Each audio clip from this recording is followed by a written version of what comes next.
karena dia mempersiapkan muksa. Muksa adalah kematian terbaik dalam tradisi Hindu, karena kalau nggak bisa muksa mesti di ngaben. Bahkan kasta kesatria pun nggak bisa muksa, harus ngaben, dibakar dengan biaya yang sangat mahal. Kalau nggak bisa di ngaben ya tunggu sampai punya uang.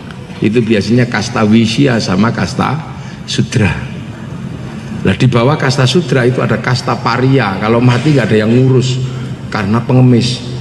Apalagi di bawah pengemis ada kasta namanya kuca, copet, tukang ngentit bansos, tukang ngentit proposal, itu kuca. Itu kuca namanya. Itu kalau mati nggak ada yang ngubur, geletak kayak aja. Di bawahnya ada meleka, ini maling, tapi kalau ketahuan lari. Nah, di bawah meleka ada candala, maling, tapi kalau ketahuan berani namanya begal. Nah, itu sudah nggak ada yang ngubur, itu ya sudah inilah. Dulu orang itu punya tradisi upawasa, nggak makan, nggak minum, nggak menyentuh perempuan. Setelah mengalami 3 macam tradisi dharma. Dharma pertama Upanishad, menghilangkan jati diri. Dharma kedua menghilangkan berwatak seperti bumi, semakin diinjak-injak semakin subur, namanya kabumian. Nah, kalau sudah upawasa ini sudah mulai nggak makan, nggak minum, nggak menyentuh perempuan. Makanya ketika Islam datang bawa syahrus siam, kok nggak makan, nggak tidur, nggak minum, dan nggak menyentuh perempuan, kok seperti upawasa. Maka orang Indonesia menyebutnya bulan puasa. Itu dari kalimat upawasa. Ini anak milenial harus dikasih tahu yang begini-begini. Sebab biasanya anak zaman no itu nggak tahu yang begini-begini. Nah, itu puasa. Orang Buddha puasa. Kalau pengen mencapai kesempurnaan 8 jalan menuju nirwana, puasa. Dan puasanya nggak main-main. Bawa pohon bodhi, tidak pakai batik, tidak pakai celana dalam, cuman pakai kain selempang gitu aja, sampai menemukan kesempurnaan. Nah, itu puasa. Orang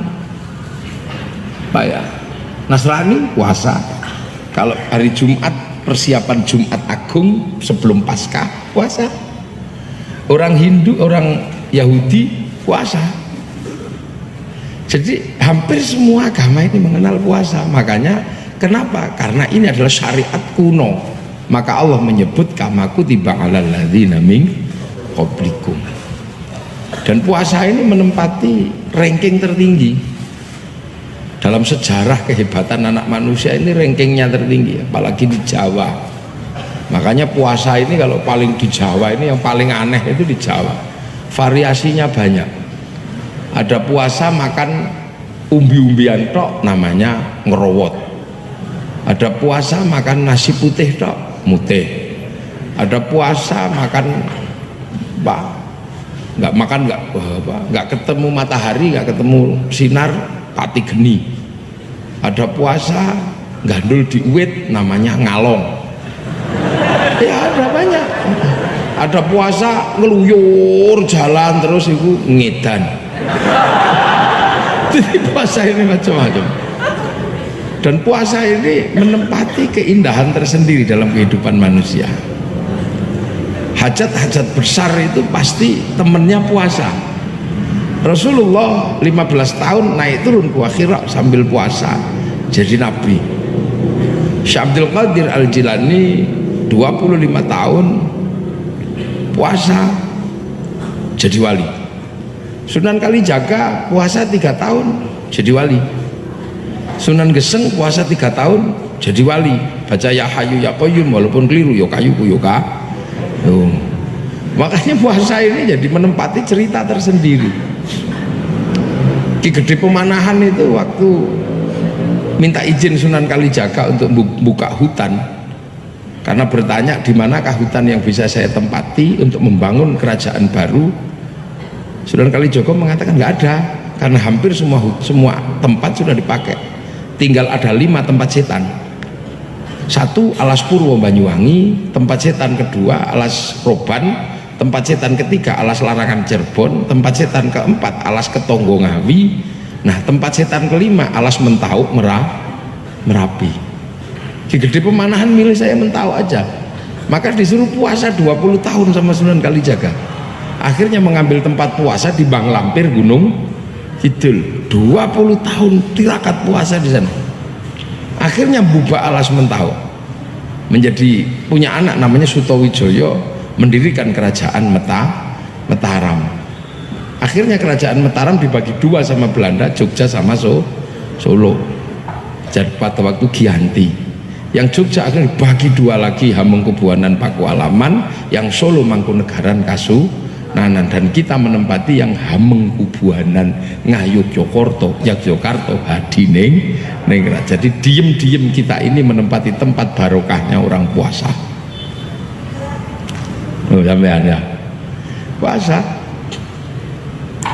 Ki Ageng Pengging puasa 7 tahun, pengen punya anak, bisa mendirikan kerajaan, punya anak Joko Tingkir jadi raja.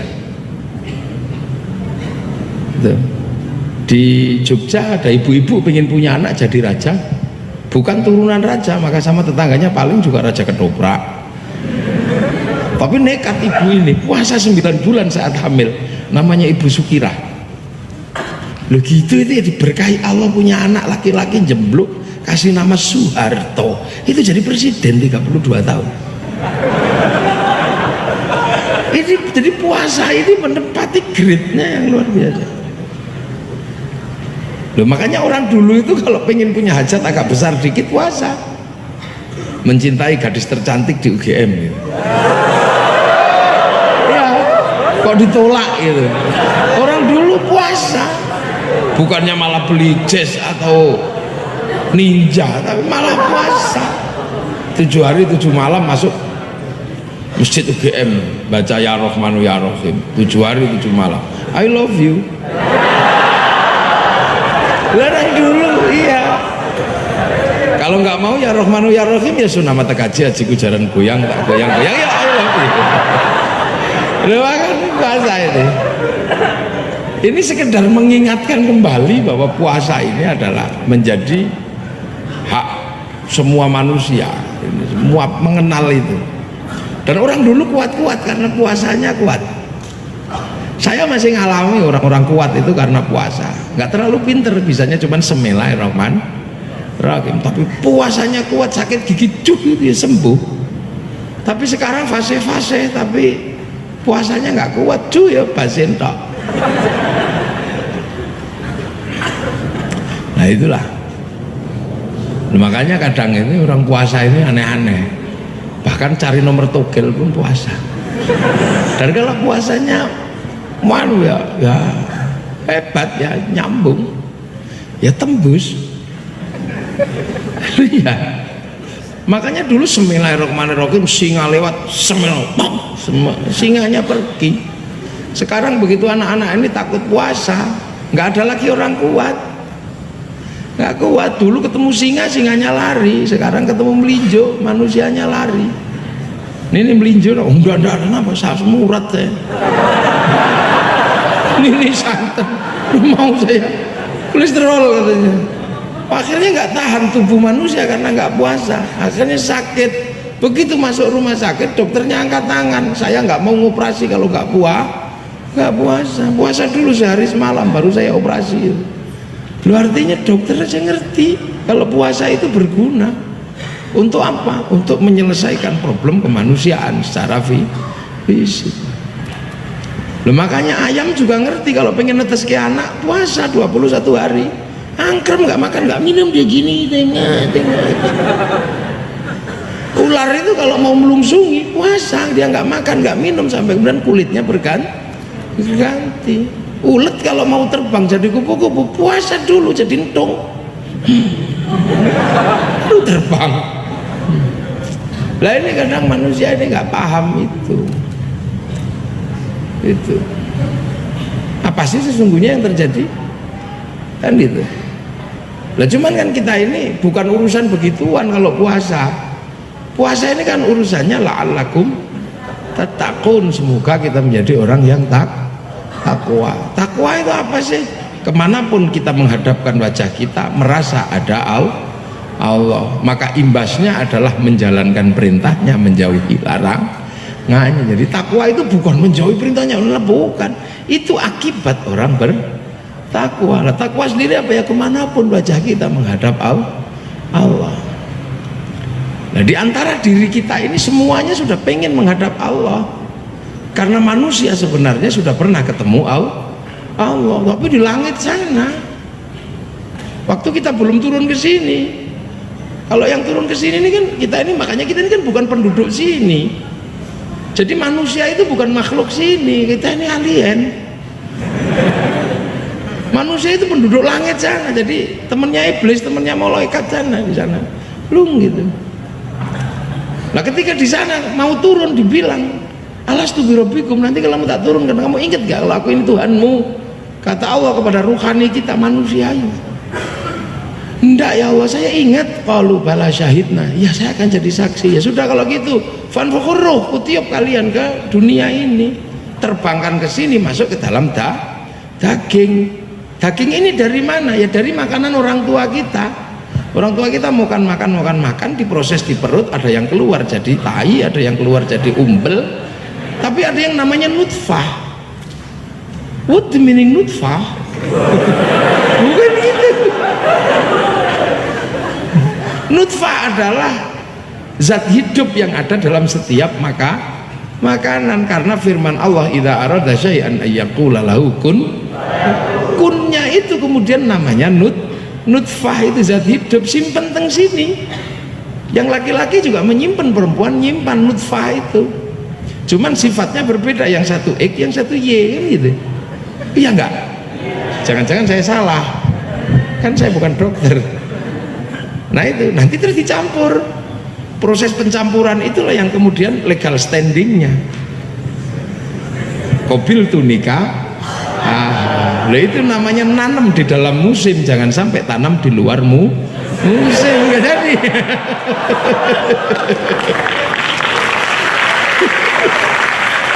Gitu. Lah nanti campuran itu menghasilkan apa, nutfah campur ini menghasilkan alaqah, kemudian mudghah. Mudghah ini segumpal daging, ini kecil aja. Lah nah ruhani ini dimasukkan ke dalam daging itu, yang daging itu kemudian dihidupkan karena ada nyawa di dalam situ, ada manusianya. Kasih daging, kasih otot, diikat pakai otot, ditiangi pakai tulang, bungkus kulit, tumbuhi rambut. 9 bulan proses casingisasi selesai. Iya kan, proses pembuatan karoseri ini selesai. Nah setelah casingisasi selesai, keluar berbentuk manusia yang disebut laqad khalaqnal insana fi ahsani taqwim. Tapi kan proses pembuatan karoseri ini kan tergantung yang nyidak, New Armada apa Adi Putro. Jadi tergantung tukang cetaknya. Kalau tukang cetaknya pesek, ya keluarnya pesek. Kalau tukang cetaknya kok hitam, ya keluarnya hitam. Kalau tukang cetaknya kok sipit, ya keluarnya sipit. Dan di daerah mana dia dibikin kan gitu aja. Kalau lisensinya Arab ya cantik kan, ganteng. Kalau lisensi Eropa ya tinggi besar, rambutnya merah. Kalau lisensinya Afrika ya hitam gosong kayak kopi goreng, kan tergantung gitu aja. Ini agen tunggal pemegang mereknya dari mana, cuman gitu. Kalau lisensi Cina ya tembem-tembem, sipit. Nah kalau lisensi Indonesia ya kayak begini nih. Ya dengan penuh kesederhanaan lah, pesek juga enggak, akhirnya enggak. Cuman ya tergantung yang nyitak. Sekali lagi yang nyitak cakep ya cakep. Apalagi kalau yang nyitak cantik sama ganteng, ini keluarnya.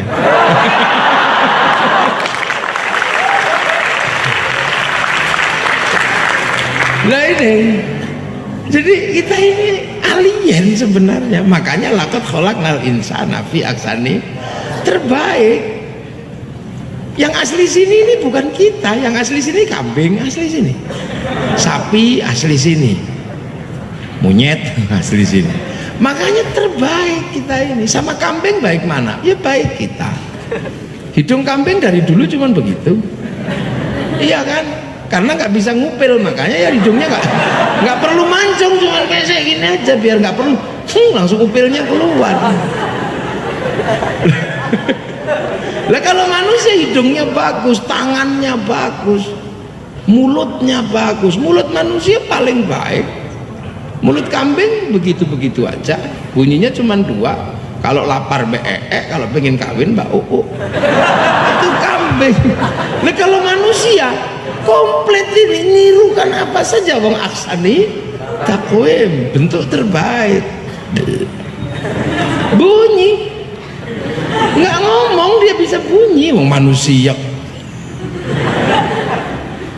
Nah, tangan paling baik, tangan manusia bisa apa saja, tangan sapi begitu, tangan monyet cuman begitu aja. Ini bisa apa saja, bahkan bisa ngomong. Kemarin musim kampanye,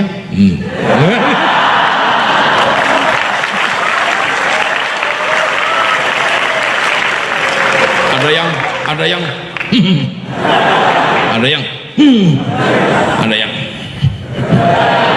bisa ngomong. Ini tangan. Nah ini aksani aku bentuk terbaik, jadi jangan salahkan, ini bentuk terbaik kita, ini alien. Nah ini sudah dibilang kamu nanti pulang, innalillahi wa inna ilaihi raji'un. Kamu pulang. Siapa yang pulang? Yang dari langit, ruhani pulang, casing kembali lagi ke bumi. Makanya cara makan asupannya berbeda. Asupan ruhani ya ibadah, asupan daging bungkusnya ya apa? Ya dunia. Wong dulu dari nutfahnya beras ya dibesarkan sama beras. Nutfahnya sapi ya makan sapi ya sama lah. Makanya casing ini dunia. Makanya dunia itu kalau dibiarkan kan busuk. Nasi dibiarkan busuk, sapi dibiarkan ya busuk. Maka daging manusia itu, tubuh ini lama-lama jelek. Tsummarodadnahu asfala safilin. Pisang lama-lama menguning kan, tepungnya bosok. Manusia juga sama, lama-lama rambutnya putih, giginya copot. Sudah lah, ini yang bungkus ini dunia. Maka nasib dunia ya sama aja dunia. Maka tangan manusia ini ya dunia, dia sukanya dunia. Nggak usah heran, tangan laki-laki dimanapun tetap dunia. Gitu kan, lihat perempuan cantik pingin nyubit pasti, bener, iya kan? Kan nggak mesti, enggak lah mesti. Ya ini dunia, yang perempuan juga sama, lihat laki-laki ganteng ya pengen gemes ke, sama semua. Yang bedakan cuma remnya dok. Kalau kayak kiai gini sih remnya cakram. Jadi begitu berhenti. Nah rem mahasiswa ini kan biasanya agak tromol dikit. Pasti setengah habis itu gitu. Lah itu makanya tsummarodadnahu asfala safilin. Makanya mesti turun. Sama wong makanan ini lama-lama semuanya jelek. Makanan ini semuanya lama-lama busuk. Begitu dimakan, tubuh yang hasil makanan juga semuanya lama-lama busuk. Jadi sama. Makanya nggak usah heran lama-lama jelek. Nah itu makanya kecenderungan ini dunia semua. Makanya kalau diajak sholat ya nggak mau. Dia tahu pantat ini nggak akan pergi ke akhirat, maka dia mokong, nggak mau aku. Ngapain? Makanya kalau dengar sholat, dengar adzan, Allahu Akbar, ruhani itu pasti pengen sholat. Wong ini makhluk akhirat kok ruhani. Tapi casing ini kan dunia. Allahu Akbar,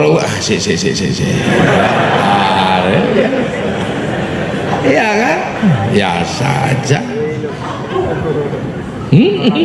Begitu saking sregepnya ngaji, tetap aja berangkat sholat. Sholli Allah Akbar. Sampai ada yang saking itu kan karena kepingin khusyuk sebelum. Sampai ada yang Allah. Gimana? Ya terserah lah, mau pengen khusyuk dilarang. Saking pengen khusyuk, cuman jangan ganggu temannya gitu aja lah. Kadang keinginan kita untuk khusyuk ganggu temannya sampai cari temannya iki sapa taruh senam iki.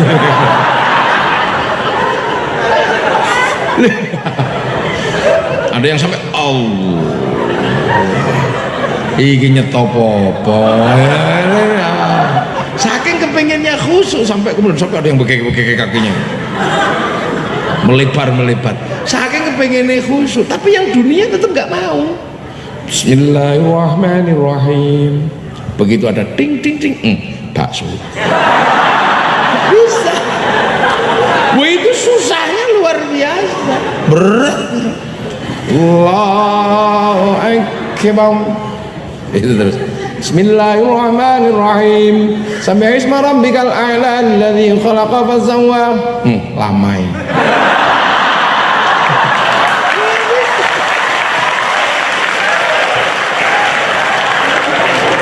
Loh, ini dunia, ini tapi ininya kan begini. Loh, padahal ya, padahal seluruh bungkus ini punya tugas untuk memberikan asupan gizi kepada ruhani, persis seperti pohon pisang harus memberikan asupan gizi pada pisang, persis seperti pohon padi harus memberi asupan gizi pada padi, karena nanti suatu saat tetap akan panen. Begitu tua padi dipanen petani, pisang dipanen petani. Lah nyawa manusia siapa yang panen? Malaikat Israel panen aja, sama panen. Begitu setelah dipanen, pohon pisang buang kemana? Ya terserah, buang kali apa terserah. Pohon padi ya terserah, mau makan sapi mau makan apa, yang penting buahnya sudah dipanen.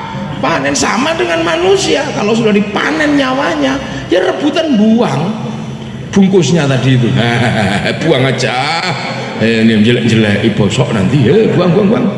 Walaupun cantik kamu mau ini, wah gak mau, tinggal casingnya doang, nyawanya kemana nggak tahu, udah diambil sama sana, buang aja. Sudah didaur ulang di dalam tanah.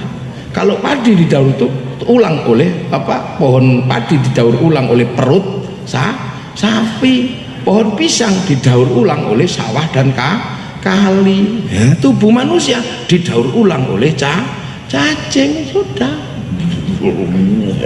habis tuh, kerual matanya habis.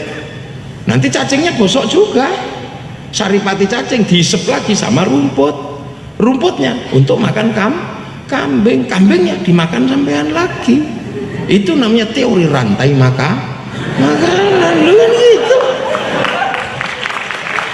Sudah habis itu dibikin anak terus begitu. Makanya jangan makan mangga di kuburan ya, hati-hati. Jangan-jangan akar mangga ini walaupun bagus nyungsep di uteknya bakul togel.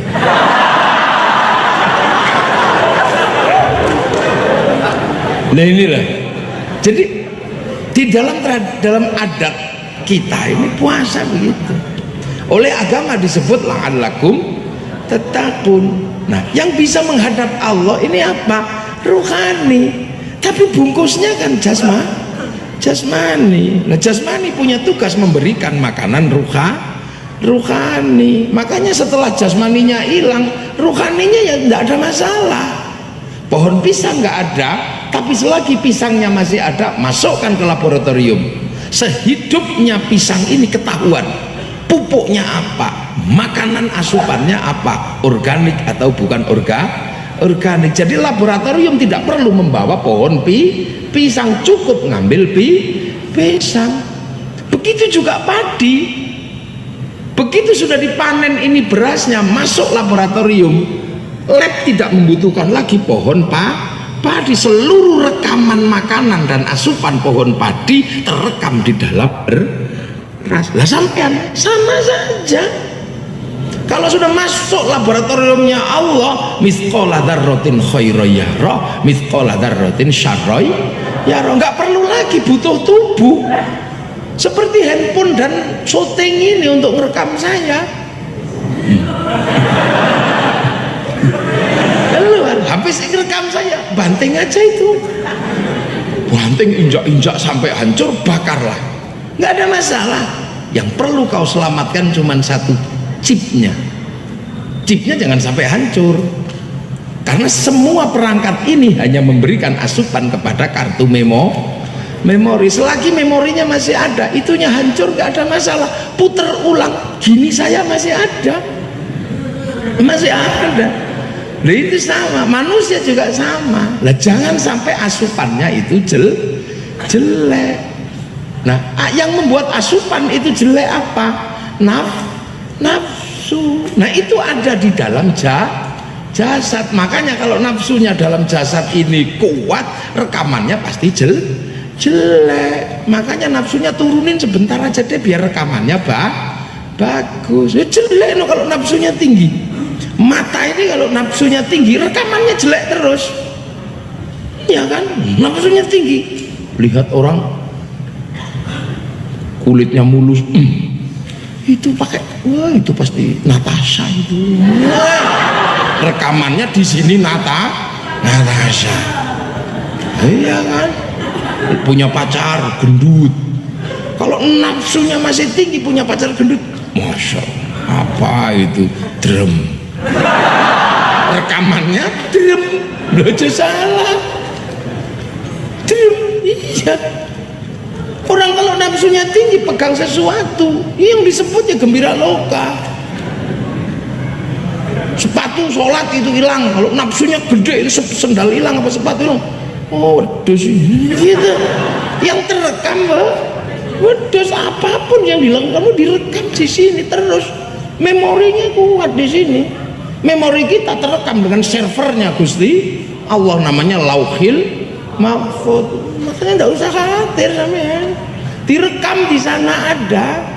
SMS apa saja rekamannya ada, nggak usah khawatir. Bahkan beli data tinggal berapa, rekamannya ada, maka nggak usah khawatir. Makanya kartumu ini berjalan kemanapun bisa diketahui wong di GPS. Nyawa juga kemanapun ketahuan wong di GPS sama malaikat. Oh belok sana, tahu. Kan sana. Jadi nyawa ini alat rekam yang luar biasa. Makanya cari rekaman yang bagus. Makanya kalau nafsu kita turun, sudah rekamannya bagus. Lihat pacar gembut, alhamdulillah, rekamannya. Tak tinggal selama seminggu gak tak kasih makan, gemuk juga. Alhamdulillah, ya kan? Sendal hilang, alhamdulillah. Ada petir dur, masya Allah. Kalau ndak yuk kampret. Loh, makanya orang kalau nafsunya udah turun, rekamannya Allah semua enak. Kejeduk duok, masya Allah. Makanya orang kalau nafsunya ini udah kendo, lihat ayam naik masjid, alhamdulillah. Lihat ayam naik masjid, alhamdulillah ya Allah. Saya kalau lihat ayam naik masjid, alhamdulillah, saya bersyukur. Ya walaupun nggak sujud syukur aja, sujud saking senengnya. Begitu lihat ayam naik masjid, yang saya tunggu apa? Neleknya. Kalau sudah nelek jerot, alhamdulillah. Ilmu fikih yang saya ajarkan pada santri bisa dipraktekkan. Loh iya kan? Bisa praktek toharo, bersihkan telek dari atas masjid. Nah kalau nggak ayam yang bawa telek ke atas masjid, apakah ilmu toharo bisa dipraktekkan? Ya nggak bisa, karena kiai dilarang bawa telek ke atas masjid. Jadi inputnya ini Allah terus, indah. Makanya orang ini tak jadi orang takwa. Di nafsu itu bedeli, jangankan nafsu ke barang halal, nafsu ke barang haram, nafsu ke barang halal itu aja bisa mengsle kita kepada Allah. Liburan Ramadan, ya liburan, habis itu kita kesini udah balik karena buru-buru mau cari ketoprak, nggak ada. Cari ketoprak mana? Nggak ada. Sampai seminggu rindu makan ketoprak, sampai dengar ketoprak aja udah ngiler. Wah, akhirnya main ke tempat salah satu dosen, ada ketoprak, cocok ini, halal nggak?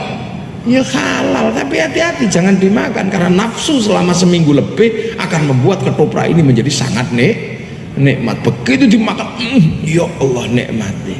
Habis itu ketemu temen, diajak makan ketoprak karena sudah kepinginannya sudah lewat. Ayo mas makan ketoprak. Nggak pingin. Akhirnya temen, ayo dong. Akhirnya jadilah makan ketoprak. Begitu jadi makan ketoprak yang sama tapi di tempat yang berbeda karena keinginan kemarin sudah terpenuhi. Begitu makan, enak yang kemarin. Karena ini sudah nggak pakai nafsu. Yang tadi pakai, yang kemarin pakai nafsu. Begitu sampean bilang enak yang kemarin, konslet sampean sama Allah. Karena hari ini dibagi yang ini masih nggak terima, membayangkan yang kemarin. La in syakartum la azidannakum wa la in kafartum inna adzabi lasyadid. Loh itu loh. Ini nafsu ini. Makanya kita hati-hati, ngerekamnya ini yang bagus. Makanya walaupun gini, Allahu Akbar.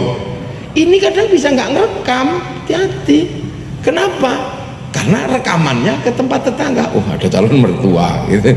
Rekamannya ke situ, bukan ke sini, tidak terhubung dengan servernya Allah. Loh ini loh, makanya orang kalau nafsunya masih tinggi, untuk menjadi orang yang kemanapun menghadapkan diri kepada Allah susah gitu loh.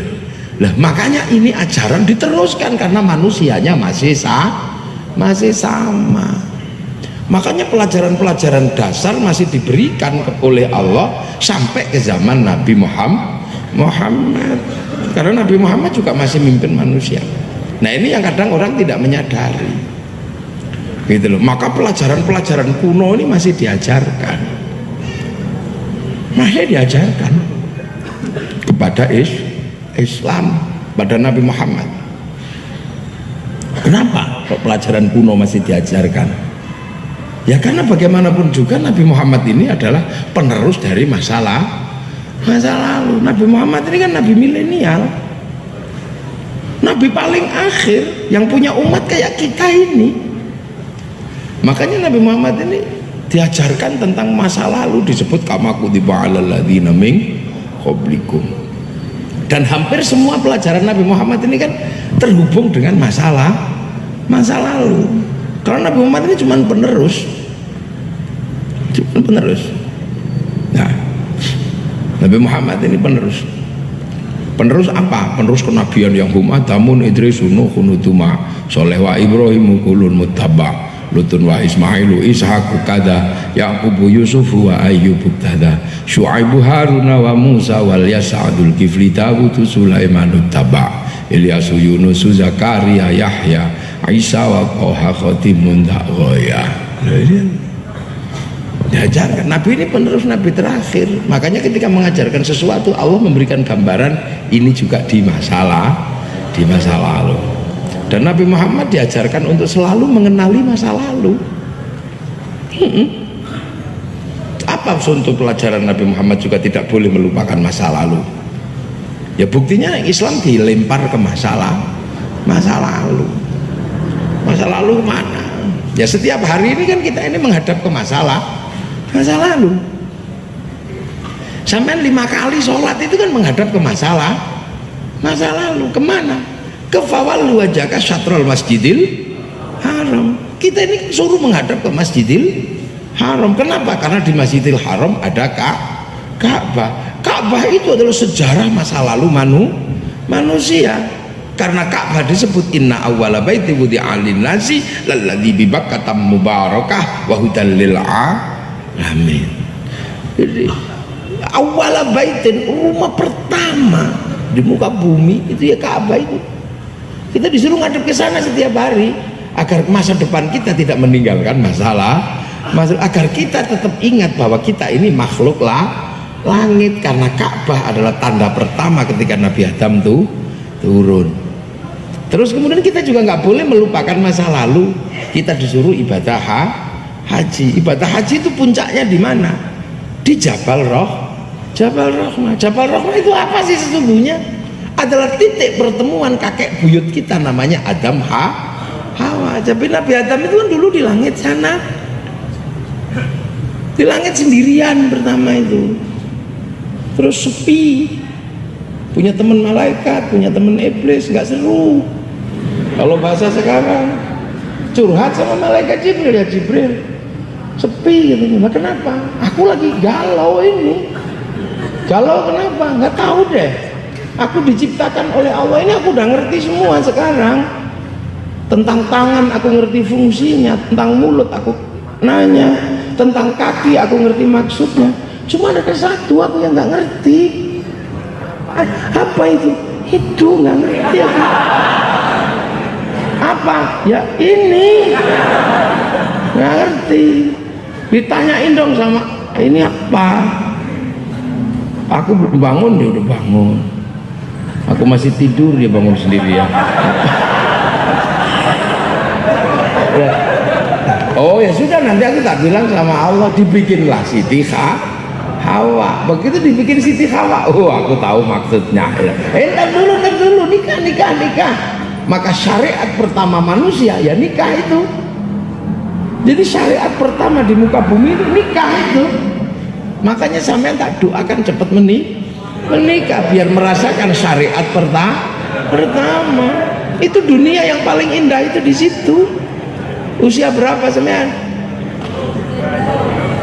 21. Nah, kalau masih 21 berarti kalau nyontoh Rasulullah 4 tahun lagi. Kalau 4 tahun belum melakukan, Anda ahlul bid'ah.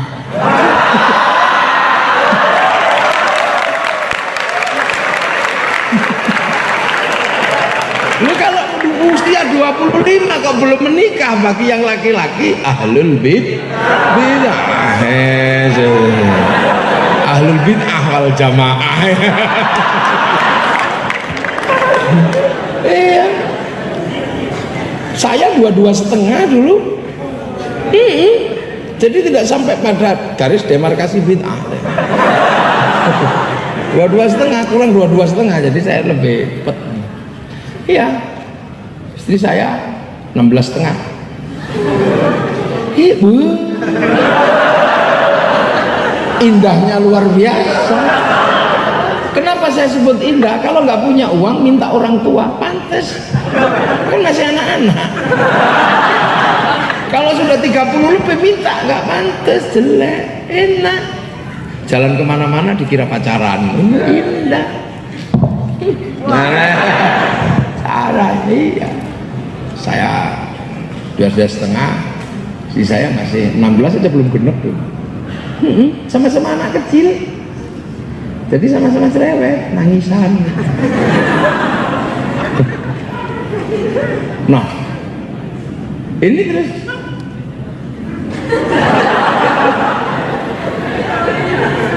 syariat, itu syariat pertama. Nah, setelah menikah itu kemudian terjadilah peristiwa yang sering dikenal dengan peristiwa buah khuld.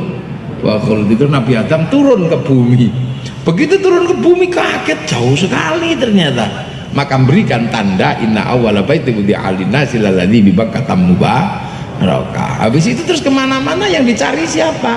Ya kekasihnya. Pikirannya kekasihku udah turun belum ya katanya. Pertama biasa lama-lama tambah rindu. Jadi manusia pertama ke muka bumi ujiannya adalah rindu.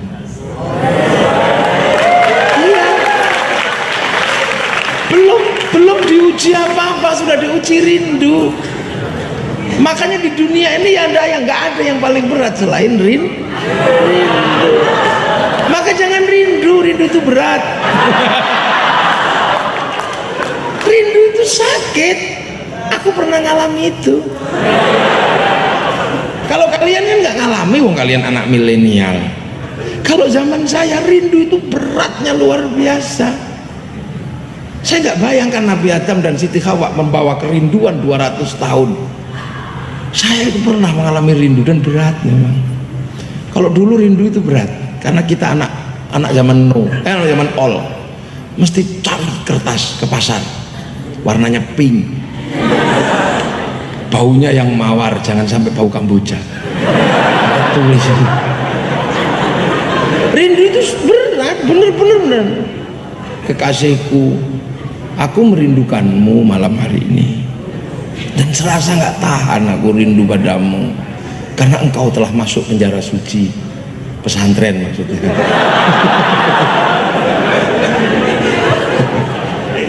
Aku rindu. Bahkan setiap melihat bayang-bayang sesuatu, aku seperti melihat bayang-bayangmu. Dulu begitu, lihat bayang-bayang, sakit luar biasa. Seperti kata penyair, kau tusuk di sana, berdarah di sini. Aku merindukanmu. Semoga kerinduanku juga kau sambut dengan kerinduanmu. Karena aku yakin malam hari ini engkau dan aku duduk di bawah sinar rembulan yang sama.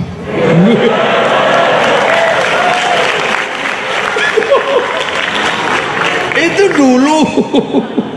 Terus dikirim ke pos, seminggu nggak ada jawaban.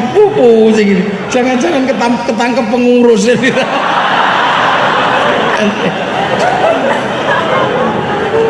Sekarang kalian kalau rindu enak, tinggal foto, terus dikirim tulis mah. Ini kerinduan milenial ya, kalian anak milenial. 200 tahun Nabi Adam dalam kerinduan, coba kemana-mana nyari Hawa, nggak ada jawaban dong, dipisah sama Allah. Sampai tahun ke-200 nggak kuat Nabi Adam, Hawa, tahu-tahu terdengar jauh sayup-sayup, Bang Adam, Hawa, Bang Adam, Nabi itu nyari itu, ternyata Siti Hawa lagi duduk di atas bukit sambil nangis. Kalau ada film itu, ke kiri, kanan di belakangmu gitu, kalau ada film India itu. Akhirnya begitu, Hawa, Siti Hawa udah nggak tahan karena rindu, berlari mengejar Nabi Adam, turun gunung, cincing sarungnya itu. Nabi Adam naik juga, tapi Hawa jangan turun kamu. Kenapa mas? Aku rindu. Enggak, kamu di situ aja. Karena kalau kamu turun mengejarku, aku khawatir nanti anak cucu kita mencontoh ada perempuan ngejar laki-laki. Kamu di situ. Nabi Adam yang naik, akhirnya Nabi Adam lari naik. Amku amisi. Ini seandainya itu, saya itu selalu membayangkan kalau itu film gitu kayak apa ini. Saya nggak berani membayangkan ada pertemuan setelah 200 tahun dalam kerindu. Ya gak kebayang saya. 200 tahun rindu terus ketemu itu kayak apa? Kalau mungkin saya nggak bisa berdiri itu. Hanya saling ketop-ketop gitu. 200 tahun loh, itu panjang. Bahkan ada yang mengatakan 400 tahun, panjang. Rindu kok sakmono suwene wis ra dadi akeh ini. Akeh. Akhirnya begitu ketemu, peluk teletabis. Saat itulah kemudian peristiwa itu tidak boleh dilupakan sepanjang sejarah manusia, maka dibikinkan tugu oleh Allah namanya Jabal Rahmah, tugu cinta pertama kali. Maka sampean kalau masih rindu dan cinta pada kekasih, bikin tugu cinta sebanyak mungkin. Iya nggak apa-apa, ketemu berdua, foto di bawah pohon cemara di lembah UGM. Oh ini, iya nanti suatu saat kalau kita sedang rindu sama-sama tua, kita ingatkan, kamu pernah kurus kekasihku. Masa sih? Iya ini. Jadi yang mumpung masih kurus-kurus begini, fotolah yang banyak.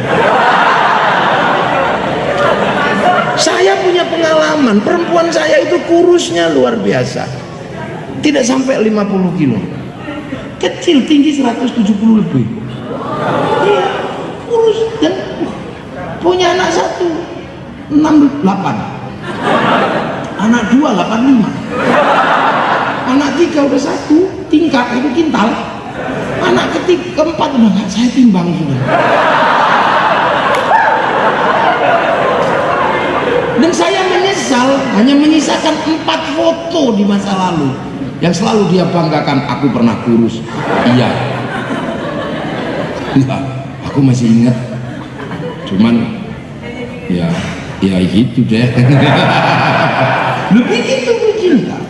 Kalau masih indah kehidupanmu punya kekasih, makanlah bakso berdua, suap-suapan nggak masalah, tapi tangan yang satu bawa peso. Fungsinya untuk apa? Ukir nama berdua di mejanya tukang bakso. Iya, untuk apa? Jaminan nanti kalau dalam situasi sulit, ajak ke mejanya tukang bakso. Kalau lagi krisis hubungan, long distance atau apa. ngerti lah kita, masa kita jangan ngerti. Terus tulis di situ, ajak ke mejanya tukang bakso. Semoga kita tidak ribut di. Lah kenapa? Kita punya monumen cinta di mejanya tukang bakso. Kita ke kanan. Sampai di sana udah dicek. Itu maka kehidupan manusia ini bikin tugu kan banyak sekali. Perang 10 November bikinkan tugu, apa-apa tugu. Ya tugu peradaban, bikin semua. Dan gak usah bilang bid'ah, gak usah bilang musyrik, udah deh. Itu nanti pusing sampai. Tugu punya kisah cinta berdua sampai dia misalnya ini yang di depan ini yang cantik-cantik ini punya pacar bawa petatahnya larilah ke tebing bikin nama berdua di tebing itu. Tidak apa-apa, nanti saat usia 60 kita ke tebing cinta yuk. Ini terus pegang berdua. Aku masih ingat kau ukir namaku saat tanganmu masih kuat, bahkan sekarang menyentuhku sudah lemah. Itu kan indah. Saya udah tua, anak saya sudah banyak, dan kami sering ribut. Iya, saya hampir setiap hari ribut sama istri saya. Masalahnya bukan masalah apa-apa, ribut perkara anak nangis dia jewer, saya marah, jangan dong. Ribut aja. Tapi kalau kita sampai ke tempat di mana dulu kita berdua ketemu, lupa semua. Indah lah. Aku lus-lus dia. Aku dulu mengelusmu saat tanganku belum sekeriput ini. Ya, dan kamu duduk di pangkuanku belum seberat ini.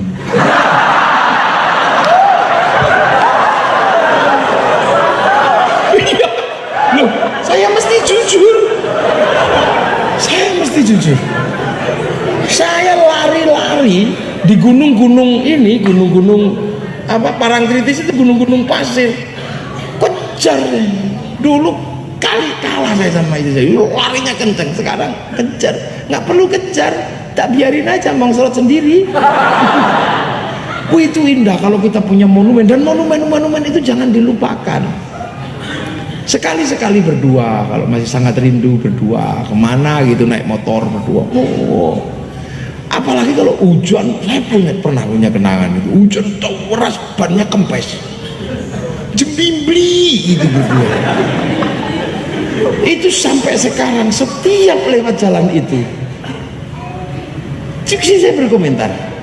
Aku sekarang nggak bisa memelukmu mas katanya. Dulu aku selalu bisa memelukmu karena aku di belakangmu. Sekarang aku di sampingmu.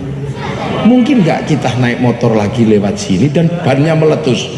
Mosok iso yurah iso, kecuali kita kempesi. Mosok meletus 2 kali di tempat yang sama, tak mungkin. Itu indah loh. Siti Hawa sama Nabi Adam kalau ribut datang ke Jabal Rahmah. Dan itu diabadikan sampai kita disuruh tengok Jabal Rahmah. Makanya orang kalau nengok Jabal Rahmah, ini sebagai orang terakhir di zaman terakhir juga pasti akan tahu, oh ternyata dari sini seluruh anak manusia. Jadi Cina pun dari sini, jadi Eropa pun dari sini, jadi Afrika pun dari sini, jadi Indonesia pun dari sini, jadi manapun dari sini. Kalau kemudian manusia dihantarkan ke situ, maka umat Nabi terakhir akan bisa menerima perbedaan. Makanya orang kalau sampai di Jabal Rahmah harus mengerti seluruh perbedaan manusia. Itu yang sering dikenal dengan istilah ukhuwah basyariyah. Makanya kita nggak usah heran. Dan setelah dari situ memang kemudian manusia berubah. Wa ja'alnakum syu'uban wa qabaila. Aku bikin berbangsa-bangsa, bersuku. Nah kita ini menjadi suku bangsa Indonesia, maka wajahnya begini. Jadi aksani takwimnya pesek-pesek, remes karena jadi bangsa Indonesia. Kalau jadi Arab ya tetap aja cantik ganteng begitu. Kalau jadi Eropa ya tinggi besar, rambutnya merah. Kalau jadi Afrika hitam kosong kayak kopi goreng. Kalau jadi Cina ya tembem-tembem sipit. Dan kita cuma diminta pengertian. Umat Rasulullah ini cukup diminta mengerti. Arab kenapa cantik ganteng? Harus mengerti, karena di sana nggak ada air. Kalau dibikin jelek gini nggak mandi, ya tambah jelek. Maka Allah bikin mereka tetap cantik ganteng, biar kalaupun nggak mandi tetap cantik, tetap ganteng. Eropa kenapa dibikin tinggi besar, rambutnya merah? Musim dingin Eropa itu. Kalau sudah musim dingin dibikin kecil begini, kedinginan mati. Aduh, maka harus besar seperti itu. Lemaknya biar banyak, karena kalau musim dingin sinar matahari hilang, ultraviolet tidak ada. Tanpa ultraviolet kulit perempuan terutama kehilangan pigmen. Pigmen kulit perempuan kalau berubah kembali ke hukum kulit dasar, bintik-bintik kayak kulitnya tokek gitu. Makanya orang Eropa kalau musim dingin berlari ke negara tropis, berjemur di pantai-pantai Indonesia. Dan kita cuma disuruh mengerti, itu berjemur bukan pornografi. Sampean aja yang ngeras. Nah itu cuma diminta mengerti. Maka siapapun yang di sini nanti ada yang memegang kebijakan, jangan bikin perda syariat, turis masuk ke Indonesia harus pakai jilbab. Nggak usah bikin itu, karena pasti mereka akan pindah ke negeri yang lain. Mereka sedang tidak pornografi, itu dede jemur. Orang Eropa kalau musim dingin nggak punya matahari, seluruh daun rontok di musim gugur, nggak ada daun. Ya nggak rontok, cuman daun cemara. Makanya kalau hari Natal pakai daun cemara, karena cuma daun itu yang nggak rontok. Maka nggak usah usil sampean. Masjid kami jangan ditanami pohon cemara, itu pohon Kristen. Semenjak kapan pohon punya agama?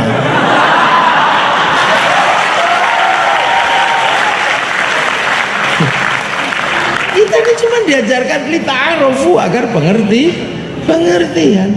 Kenapa orang Eropa ribut terus di seluruh dunia? Karena apa? Mereka mencari energi, karena turbinnya tidak boleh berhenti. Musim panas pakai pendingin, musim dingin pakai pemanas. Itu nggak boleh berhenti, karena dalam waktu 6 bulan hampir seluruh kehidupan mereka 4 bulan full terhenti.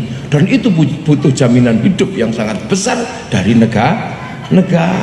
Makanya mereka punya kepatuhan pada negara yang luar biasa, karena jaminan mereka oleh negara. Kita nggak panas nggak dingin, makanya teknologinya bukan AC, cukup sarung aja.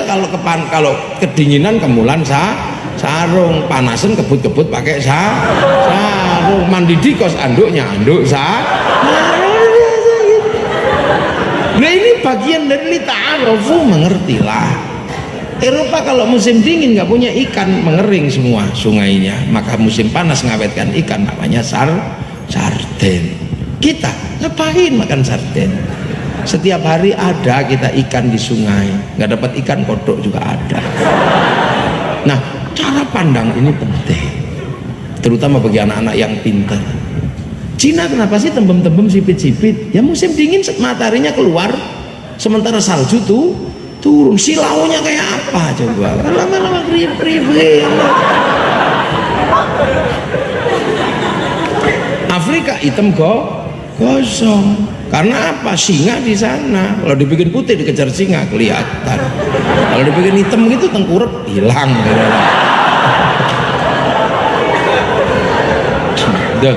Ini pemahaman dasar.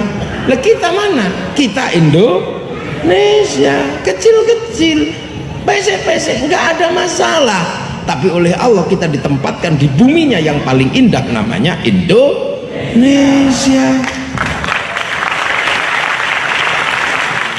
Nggak ada negeri seindah kita ini, nggak ada. Kalau orang zaman dulu ada Ibnu Battuta, penjelajah dunia. Mungkin kalau sekarang saya juga Ibnu Battuta, pengelana saya ini. Negeri mana yang belum pernah saya tengok? Iya, hampir seluruh dunia ini sudah pernah saya jelajahi, dari yang paling panas sampai yang paling dingin. Bulan kemarin di Australia hampir 45, panasnya luar biasa. Kemudian saya harus ke Soviet, dinginnya luar biasa, min 41, kencing belum selesai udah kering gitu. Dinginnya Masya Allah, ingin itu masuk ke Siberia sana udah nggak bisa kita menikmati keindahan apa-apa, salju semua, kemana-mana naik dokar, anjing, kereta anjing itu, anjingnya 6, besar, melet, iya, liurnya pop, liur gitu, kiriknya segini, namanya, iya, Siberian Husky sama Alaskan Malamut, gede segini. Di Indonesia yang punya cuma Pak Fadlizon. Yahudi mahal itu kucing loh itu yang lewat. Tahu besar, nggak enak, bener-bener nggak enak. Kita ini indahnya luar biasa. Makanya anak-anak terdidik, paradigma ini kita pakai. Kita punya Indonesia, berpikir mulai dari cara pandang Indonesia. Ini yang akhir-akhir ini banyak anak-anak terdidik ini lupa, selalu membayangkan apapun, sehingga kita menjadi importir pengetahuan yang kadang kita nggak ngerti mau dipakai untuk apa. Tiba-tiba kita membayangkan sepak bola. Kalau membayangkan sepak bola, jangan membiayai sepak bola, nggak ada artinya. Kenapa? Dengan Inggris pasti kalah. Mereka gede, kita kecil, peraturannya sama Beckham sampean kalah. Makanya kalau bayangkan sepak bola, jangan membiayai sepak bola. Apa yang harus kita lakukan? Cari anak-anak Indonesia yang tingginya 180, perempuannya 170 lebih. Ambil 50 pasang, kawinkan. Fasilitasi hidupnya itu nanti akan menghasilkan generasi yang tinggi-tinggi. Sepak bola oke, basket oke, tinju mungkin. Kalau sama orang Amerika NBA ya tetap kalah. Makanya kayak misalnya Thailand, dia membiasakan olahraga yang paling mereka kuasai namanya sepak takraw, dikelola dengan baik, tawarkan ke dunia internasional. Begitu masuk ke kancah olahraga internasional, mereka pemenangnya. Kita sebenarnya punya banyak nekeran.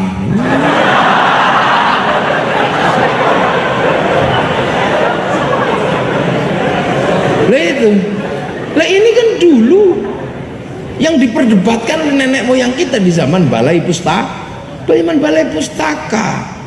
Ada layar terkembang, ada Marah Rusli mengarang di bawah salah asuhan, ada di bawah lindungan Ka'bah.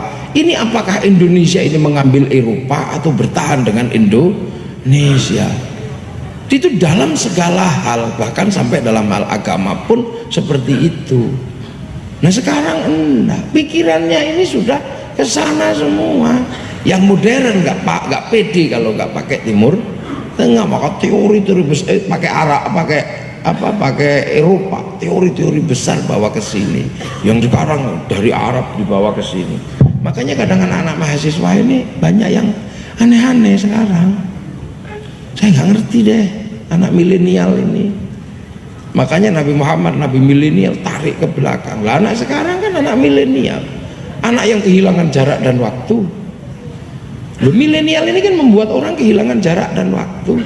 Dulu saya pengen melihat gajah Afrika, saya menunggu flora dan fauna. Sampai aja sudah nggak tahu acara flora dan fauna. Itu TVRI. Itu iya menayangkan gajah dari Afrika. Itu kadang siarannya diganggu menterinya Pak Harto, namanya Harmoko. Sehingga siaran flora dan fauna itu hilang. Sekarang jarak dan waktu itu hilang. Sampean punya handphone, tinggal ngambil di sini. Ini duniamu tanpa jarak dan waktu. Sekarang tinggal ketik di sini, Kinjeng Afrika. Halo. Apapun maumu ada di sini. Tengah Afrika, keluar di sini. Apa aja ada di sini nih anak-anak milenial. Untuk merasakan keindahan malam tidak butuh lagi rembulan karena banyak sekali lampu listrik. Maka merayu kekasih pun berbeda. Zaman saya merayu kekasih kita, Dek, wajahmu secerah purnama. Tapi anak milenial nggak perlu itu. Dek, apakah bapakmu sipir penjara? Kenapa? Karena engkau mampu memenjarakan aku dalam hatimu. Ini milenial. Dulu orang belajar ngaji mesti ketemu kiai, ustadz. Sekarang tinggal di sini cari aja tutorial ngaji. Tutorial pakai jilbab itu ada. Sehingga banyak sekali anak-anak modern ini kehilangan ruang dan waktu. Kehilangan ini semua ada di sini. Makanya kadang ini saya selalu ngingetin ada masa lalu yang berpengaruh pada hari ini. Makanya dalam hal agama pun sekarang banyak anak-anak yang langsung, karena bisa. Hadis nomor sekian keluar, Quran ayat ini keluar, tentang ini keluar, tentang head keluar. Bagaimana hukumnya mencuri dengan tangan kiri? Ada di sini. Nah ini anak-anak kehilangan. Sampean sekarang pengen masak, nggak perlu lagi nanya guru, cukup di sini, cukup subscribe. Nggak bisa saya jangan subscribe. Iya, karena anak saya selalu bilang subscribe. Nggak bisa, sekarang tinggal di sini semua. Makanya kalau tidak hati-hati, kalian akan menjadi generasi yang tidak butuh apapun. Millennial killing everything, membunuh segalanya milenial ini. Ya, orang pintar semua sekarang. Apa aja ada di sini, orang duniamu ada di sini. Makanya sekarang ada anak-anak yang tidak benar-benar tidak mengerti tentang masalah. Nggak apa-apa kalau nggak ngerti, tapi kemudian kadang yang anti masalah lalu. Wah, sudah ada apa?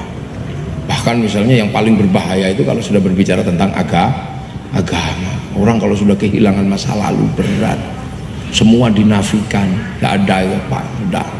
Ya kalau menafikannya saya nggak tahu itu bid'ah, wah itu syirik, repot itu. Itu. Loh, makanya laqad khalaqnal insana fi ahsani taqwim ini maknanya adalah kalian ahsani taqwim Indonesia.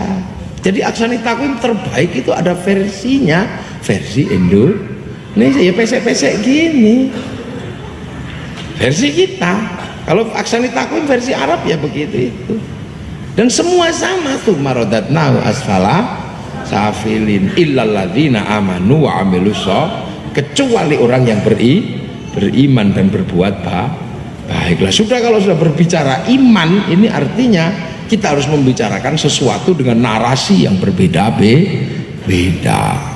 Apa sebabnya? Karena iman yang pertama kali itu adalah Nabi Adam sana, sampai ke nabi-nabi berikutnya, sampai ke Rasulullah. Maka Rasulullah diajarkan mengerti masa lalu, cerita-cerita masa lalu diceritakan. Nah, Amanu di zaman Rasulullah juga punya corak yang berbeda, karena bahkan terhadap Yahudi dan Nasrani diajarkan bagaimana memahami masa lalu. Kama barok ta'ala sayyidina Ibrahim wa ala ali sayyidina Ibrahim. Loh, makanya sekarang ini kadang kita lupa bahwa kita menjadi orang amanu pun ini juga prosesnya nggak mudah dan berjalan sangat panjang. Itulah maka kemudian proses amanu itu ada ruang teoritik namanya ahli sunnah wal jamaah. Nah, ahli sunnah siapa? Nabi. Nah, wal jamaahnya Nabi siapa? Sahabat. Wal jamaahnya sahabat tabi'in, wal jamaahnya tabi'in tabi'ut tabi'in, wal jamaahnya tabi'ut tabi'in tabi'ut tabi'in. Nah, kita ini wal jamaahnya siapa? Wal jamaahnya al ulama warasatul anbiya yang ada di Indonesia. Jadi itu panjang. Siratal mustaqim kita ini dihubungkan oleh siratal ladzina an'amta alaihim. Saya sendiri udah panjang sekali amanu saya dengan Rasulullah, udah panjang. Udah pakai beberapa alladzina amanu sudah. Saya diajari bapak saya diajari gurunya diajari oleh gurunya lagi di langitan sana. Di langitan diajari gurunya oleh Kiai Hashim diajari gurunya oleh Kiai Asy'ari, Kiai Khalil, Kiai Soleh. Kiai Asy'ari diajari gurunya namanya Kiai Khairon. Kiai Khairon diajari gurunya namanya Kiai Abdul Wahid Solo Tigo. Diajari gurunya Kiai Abdul Halim Boyolali. Diajari gurunya namanya Kiai Sufyan Tuban. Diajari gurunya namanya Kiai Jabar Tuban. Diajari gurunya namanya Kiai Abdurrahman Lasem. Diajari gurunya namanya Kiai Abdul Halim Benowo. Diajari gurunya Mbak Cokrojoyo Sunan Beseng. Diajari gurunya Sunan Kalijaga. Sunan Kalijaga dapat iman diajari gurunya Sunan Bonang. Sunan Bonang diajari Sunan Ampel. Sunan Ampel diajari Mbak Ibrahim Asmoro Kondi. Mbak Ibrahim Asmoro Kondi diajari Syekh Sumadil Kubro Turku. diajari sama Sayyid Muhammad Masih, diajari Sayyid Ahmad Jalaluddin Campa, diajari Sayyid Abdul Malik Mongol, diajari Sayyid Alawi Amil Faqih, diajari Sayyid Ahmad Sohib Mirbat, diajari Sayyid Ali Khalid Qosam, diajari Sayyid Alwi, diajari Sayyid Muhammad, diajari Sayyid Alwi, diajari Sayyid Ahmad Al-Muhajir, diajari Sayyid Isa, diajari Sayyid Ubaidillah, diajari Sayyid Muhammad, diajari Sayyid Ali Uraidi, diajari Sayyid Ja'far Shodiq, diajari Sayyid Muhammad Baqir, diajari Sayyid Ali Zainal Abidin, diajari Sayyidina Hasan Husain, diajari Sayyidina Ali. Lah ini yang diajari langsung Rasulullah Muhammad Sallallahu Alaihi Wasallam. Nah, anak milenial ini sekarang kadang lupa itu, langsung lompat merasa diajari langsung oleh Rasulullah, maka punya kehidupan yang kadang ya kalau di kampus kan memang banyak yang begitu. Nah ini yang kadang jangan lupakan itu.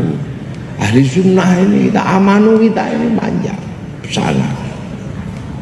Makanya sekarang hadisnya mana, Qurannya mana? Oh ini, nah ini kadang, nah ini nanti butuh kajian yang sangat panjang. Nanti kapan-kapan kita bisa kaji lagi. Ya ini khusus, ini baru muqaddimah aja belum selesai. Itu nanti lagi lah kapan kita ngumpul lagi begini, kita kaji satu-satu bab itu. Untuk apa? Karena ini memang anak-anak milenial ini butuh pemahaman khusus yang juntrung. Kalau tidak juntrung nanti kita punya keributan-keributan yang sangat panjang. Seperti akhir-akhir ini banyak sekali yang terjadi proses keributan yang sangat serius. Jadi dia lupa bahwa negeri ini yang kita tempati ini adalah negeri yang sudah mengalami proses yang sangat panjang. Terkait dengan apa? Terkait dengan berbagai dinamika sosiologi, antropologi itu. Ya, jam berapa sekarang? Yuk, jam 10.37. Jadi ada fase-fase itu. Ya, makanya kita ini jadi orang Indonesia diajarkan untuk memahami masa lalu. Kita ini sekarang orang milenial ini nggak mau, karena apa? Dunianya di sini. Nah, itu makanya kadang kita ini diajar ketarik, makanya nggak terima. Terus, makanya Islam ini sebenarnya adalah agama masa depan yang akan menerima semua perbedaan. Setelah kita melihat Jabal Rahmah, kita pasti akan mengenal bahwa seluruh manusia itu bersaudara. Makanya orang dengan pemahaman masa lalu yang utuh nggak ribut. Kita ngaji, tapi orang Jepang juga datang ke sini, tapi bukan Jepangnya yang datang, mic-nya aja yang datang dia. Karena orang Jepang bisa bikin mic. Orang Korea ngaji nggak datang, cuma dia ngirim Samsung. Ini, ya kita pergi haji, Yahudi yang ngirim pesawat. Karena Pak Habib disuruh bikin pesawat yang nggak jadi-jadi, wong namanya tetuko, sing teko ra tuku, sing tuku ra teko. Kemudian kalau kita mau kuliah di UGM, orang Yahudi ngirim sistem perbankan. Kita pakai ATM, pakai apa? Kita pakai uang. Kemudian menggunakan seluruh sistem perbankan yang disebut bank syariat atau apapun terhubung dengan bank konvensional, dan seluruh bank konvensional terhubung dengan bank devisa New York yang ada di Wall Street Center sana. Bank itu adalah punyanya Rothschild Rockefeller, pengusaha terkaya Yahudi yang akhirnya meminjamkan uangnya kepada Amerika, dibikinlah bank devisa New York. Loh, kita pakai bank. Sampean perempuan cantik-cantik, kenapa? Terhubung dengan perempuan, dengan orang-orang Prancis yang pinter bikin bedak, pinter bikin parfum. Kalau terhubung dengan bedak Jogja nggak bisa, nggak senang orang. Beras ditumbuk ya belondeng semua. Jadi Islam itu sebenarnya kosmopolitan, indah, sangat terbuka, kan gitu. Itu terbuka aja. Kita sekolah komputer yang bikinkan Toshiba, bikin apa? Ini perempuan pakai jilbab, kainnya namanya kain Paris. Kain Paris dibikin oleh Sritek di Solo itu, yang punya orang Cina. Anak-anak muda kalau lagi galau ngerokok, yang bikin gudang garam juga Cina. Biasa aja. Terbang ini indah, terbuat dari kayu dan kulit. Tapi yang menghubungkan terbang sama kayu paku pinesnya Cina. Yang bikin paku pines itu Cina. Biasa aja. Apa sih yang independen sekarang? Nggak ada. Minum air kelapa yang mapras pakai golok terbuat dari pir dari mobil Jepang. Yang paling murni sekarang tinggal satu di dunia ini, halalan thayyiban itu tinggal satu. Kalau ada hujan mah ngapo?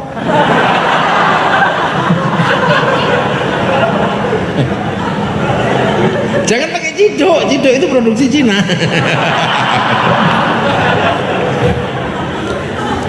Nah ini makanya nalar inilah yang sebenarnya nalar dasar yang mesti kita kembangkan biar kita ini nggak semakin menjadi manusia-manusia yang eksklusif.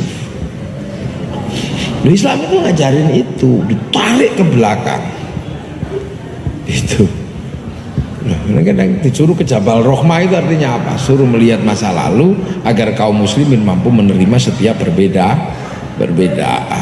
Ini ngaji, syuting yang ngirim Jepang, kota infak. Kota infak. Tapi yang bikin print bukan orang Indonesia, yang ngeprint orang Indonesia, tapi yang bikin print Jepang kayaknya atau enggak Cina, tergantung merek printnya apa, Epson apa, Samsung, nah, sama. Ini minum air kemasan, mana sih yang kita bikin getuk? Loh, jadi kenapa kemudian Rasulullah ini umatnya ditarik ke belakang ke titik Jabal Rohmah adalah untuk mengerti bahwa semua manusia bersaudara. Makanya kalau orang ke Jabal Rohmah tidak mengerti persaudaraan, ya ini selesai. Mungkin hajinya juga nggak terlalu serius. Oh ini nih, itu disadari dulu. Nah sekarang orang kemudian memahami aksani takwim ini macam-macam. Terus inginnya melakukan sesuatu yang kadang overlap dengan kondisi bangsa dan negara. Nah itu nanti bisa kita jadikan bahasan berikutnya ya. Kita ketemu lagi nanti kapan gitu. Saya di rumah banyak sekali tamu nunggu dari pagi. Gantian ya. Ini tadi saya ngurus tamu, sore masih di Polres Sleman. Nah besok kapan lagi kita teruskan kalau masih kober? Sampean masih mau nggak kalau diterusin? Iya, tapi nanti kalau sekarang gantian. Ada tamu saya banyak di rumah ini, gantian ya, wong deket aja. Nanti kita lanjutkan lagi kapan pada forum yang ya bisa jadi pengajian jilid 2 gitu. Oke? Jilid 2 nanti. Ya sinetron aja ada serinya kok. Yang penting pemahaman dasar ini. Nanti kita lanjutkan lagi kapan gitu. Jilid 2, jilid 3, jilid 4. Kayak tersanjung gitu. Kayak sinetron panjang 2, 3. Gelanggang ini kan bebas merdeka atau masih? Karena ini sejarah luar biasa di sini. Kalau demo di Gelanggang apa di Bundaran, kalau waktu sholat zuhur larinya ke sini langsung Allah. Tetap dipukul sama polisi karena lupa ngelepas sepatu. Di sini Mas Anies Baswedan, Gubernur DKI juga alumni UGM. Pak Jokowi alumni UGM. Ya hebat-hebat orang UGM ini. Tapi orang UGM kadang lebih pede dengan yang lain.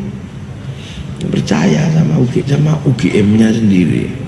Mampu mencetak presiden itu hebat. Coba seandainya saya itu dulu alumni UGM. Sayang saya ini bukan alumni UGM. Tapi juga UGM saya. Bener. Universitas Gowok Mengulon. Gowok Mengulon. UGM. Orang-orang hebat di sini. Ya nanti kita lanjutkan kapan-kapan pada situasi yang lebih nyantai lagi. Dan lebih, saya senang ketemu dengan anak-anak cerdas kayak gini, anak-anak milenial ini. Ya, semoga kita semua dalam lindungan Allah Subhanahu Wa Taala dan puasa kita diterima oleh Allah Subhanahu Wa Taala. Al-Fatihah. Assalamualaikum warahmatullahi wabarakatuh. Selamat datang di channel Santri 017. Di sini saya mengajak Anda semua untuk menyelami kembali pengajian Gus Muwafiq yang penuh makna. Video ini tidak hanya menampilkan potongan ceramah beliau, tapi juga saya lengkapi dengan analisis dan pandangan pribadi. Ini adalah bentuk apresiasi dan upaya saya untuk menggali hikmah yang lebih dalam. Harus diakui, ceramah Gus Muwafiq selalu punya daya tarik. Selain ilmu yang beliau sampaikan, gaya bahasa yang sederhana dan humornya membuat kita betah. Menurut saya, humor adalah alat dakwah yang paling cerdas. Beliau mampu membuat ajaran Islam yang kadang terasa berat menjadi ringan, mudah dicerna, dan langsung menyentuh hati. Mari kita bedah lebih dalam bagaimana humor ini menjadi jembatan ilmu beliau. Ada beberapa poin penting dari pengajian Gus Muwafiq yang sangat berkesan bagi saya. Pertama, saya kagum melihat bagaimana beliau menghubungkan ajaran agama dengan realitas hidup sehari-hari.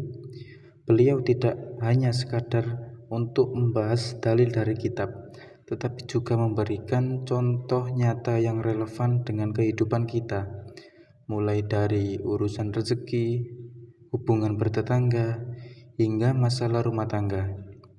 Ini membuat ilmu beliau terasa dekat dan praktis, membuktikan bahwa agama adalah solusi, bukan hanya teori. Kedua, saya sangat terkesan dengan pesan kesederhanaan yang terus beliau sampaikan. Di era serba digital yang penuh dengan pameran kekayaan, Gus Muwafiq mengingatkan bahwa kebahagiaan sejati datang dari hati yang tenang, bukan dari seberapa banyak harta yang kita miliki.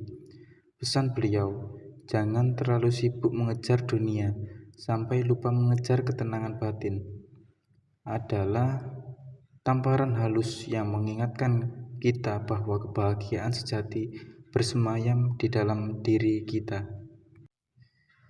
Ketiga, saya mengamati beliau mengemas dakwahnya dengan kearifan lokal Jawa.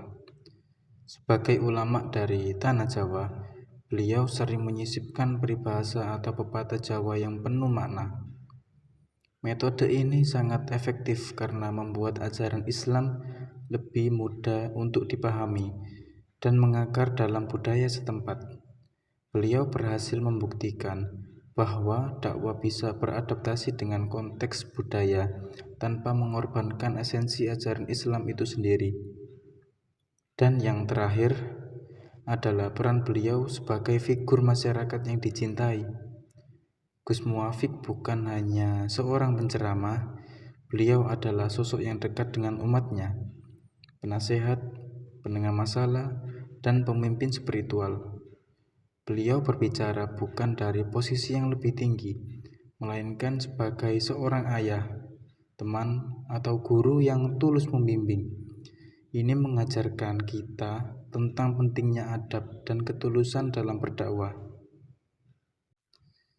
Pesan inti dari video pengajian Gus Muwafiq ini adalah bahwa ajaran Islam yang disampaikan dengan cara yang mudah dipahami dan membumi tidak hanya menambah pengetahuan, tapi juga membawa ketenangan dan inspirasi. Dalam pengajian itu, kita diajarkan tentang pentingnya bersabar dan ikhlas sebagai kekuatan batin untuk menjalani hidup. Kita juga diingatkan untuk lebih fokus pada introspeksi dan memperbaiki diri, alih-alih sibuk mencari kesalahan orang lain. Inti dari semua ajarannya adalah bahwa Islam adalah agama yang mudah, damai, dan menjadi solusi bagi segala masalah kehidupan. Jangan lupa berkomentar dan jangan lupa berinteraksi di channel saya. Saya selaku kreator dari Santri 017. Assalamualaikum warahmatullahi wabarakatuh.